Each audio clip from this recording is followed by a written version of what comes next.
fair with all the, the headaches he's given me and everything like that. You think it'll be fair? Yes, I've left him alone. I don't go around him. It's him doing the harassing. Okay. How long ago did you all get divorced? It's been almost 2 years now. Okay. He just won't let go. What is he doing to harass you? Like 3 or 4 o'clock in the morning, he drives around the house blowing his horn at all hours of the morning. He comes down to my work unannounced, goes right into where I'm working at and wants to argue with me in front of coworkers. I mean, I could be fired for that. I mean, Have it's totally you ever ridiculous. tried to call the police on him? Well, by the time they get there, he's gone. Okay. Yeah, they've never caught him actually doing anything. Okay. Miss Ellison? Yes. You brought this case before the court. What's going on? Well, I'm divorced from the person that didn't show up. I see that. Yes, and I'm here to ask the court for more spousal support. I've went part-time on my job. I'm no longer working full-time. I've lost money, and the man's done nothing but cause me trouble since we've been divorced. He does all kinds of crazy stuff. Okay. And I deserve more money with all this harassment, plus I want a restraining order against him. This has to stop. My nerves are on edge. Can't take much more of it. But I think $100 a week extra for spousal support.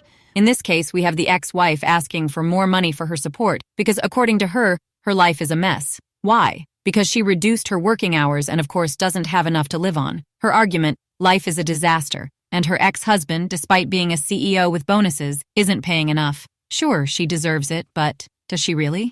Would be fair with all the, the headaches he's given me and everything like that. You think it'll be fair? Yes, I've left him alone. I don't go around him. It's him doing the harassing. Okay. How long ago did you all get divorced? It's been almost 2 years now. Okay. He just won't let go. What is he doing to harass you? Like 3 or 4 o'clock in the morning, he drives around the house blowing his horn at all hours of the morning. He comes down to my work unannounced, goes right into where I'm working at and wants to argue with me in front of coworkers. I mean, I could be fired for that. I mean, it's Have you totally ever ridiculous. tried to call the police on him? Well, by the time they get there, he's gone. Okay. Yeah, they've never caught him actually doing anything. My expenses have increased, she says, but in reality, it's not that her expenses have changed. It's more like any good ex-wife. She just wants more than what she already has. And her solution? A $100 increase in her support payments. Is this what her ex-husband, who makes far more than she does, should pay to solve her big financial problem? Of course, she deserves it for all the sacrifices she made, like maintaining a house and raising kids while he was busy being rich. Okay. He knows not to get caught, but I need a restraining order. That's the only thing that's really going to, I think, keep him away from me. Okay. And he found well, out I about, don't do restraining orders in this court.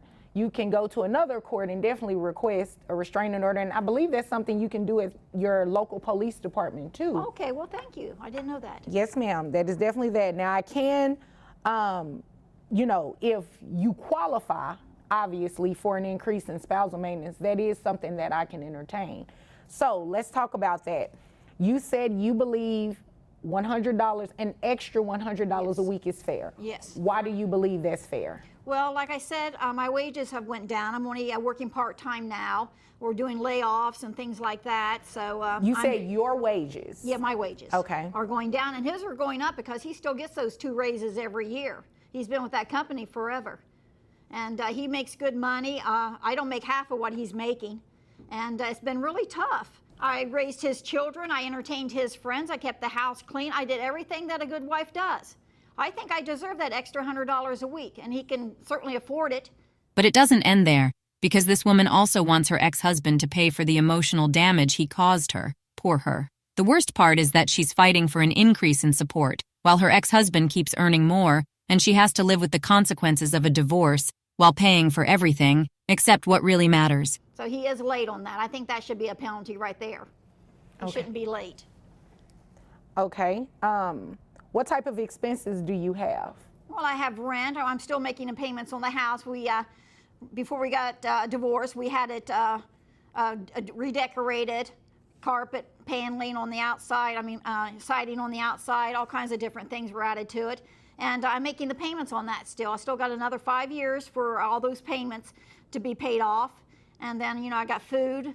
My car's paid off, but, gasoline's expensive, the upkeep of the car, things like that, electric bills, water, everything like that. Not to mention entertainment. You can't expect me to sit around the house and watch TV all the time. I mean, I'd go out from time to time, you know, that takes money. Now, when you all were divorced 2 years ago, outside of spousal maintenance, were you awarded the home? Yes, I was awarded the home. And he fought me on that, but I won it. Okay. So you were awarded the home. You don't have a lot of payments left on it. No.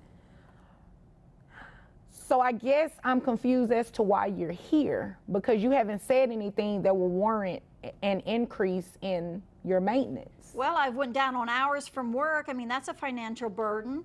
Well, And- okay, so you went down on yeah, my hours. boss did. My boss did. I didn't do it. My boss made me take less hours. Right, but nothing has really changed with a lot of your expenses. You said you don't have a car note. You have a little bit left on your home to pay off.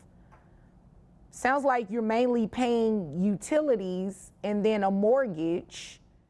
And the insurance for the car, I mean, the insurance is always expensive. The judge, with a seriously expression, explains that there's simply no basis for asking for more money. Her expenses, as she herself says, were already part of her life before the divorce. But here's where it gets interesting. After she asks for more money and doesn't get it, the lady continues complaining about how unfair the world is, while her ex-husband keeps earning more money. But of course, you can't ask for a support increase just because someone makes more money, right? The gasoline prices always going up.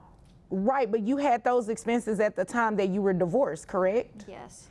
When you all were divorced, did he have a 401k in existence? And this is Texas, which is a community property state, so I'm assuming you at least got 50% of that. Yes, I did, but Yes, I don't think no, that ma'am. should be taken into consideration. No, ma'am. It was taken into consideration the first time you received spousal maintenance. You can't have me take it into consideration again. That's not fair, and it's definitely not the law. His 2 raises every year. I don't get raises. My job's a very poor paying job. I'm uneducated. I mean, I'm gonna, you know, my age, I'm not gonna find much now. I have to stay where I'm at. I feel like I'm trapped.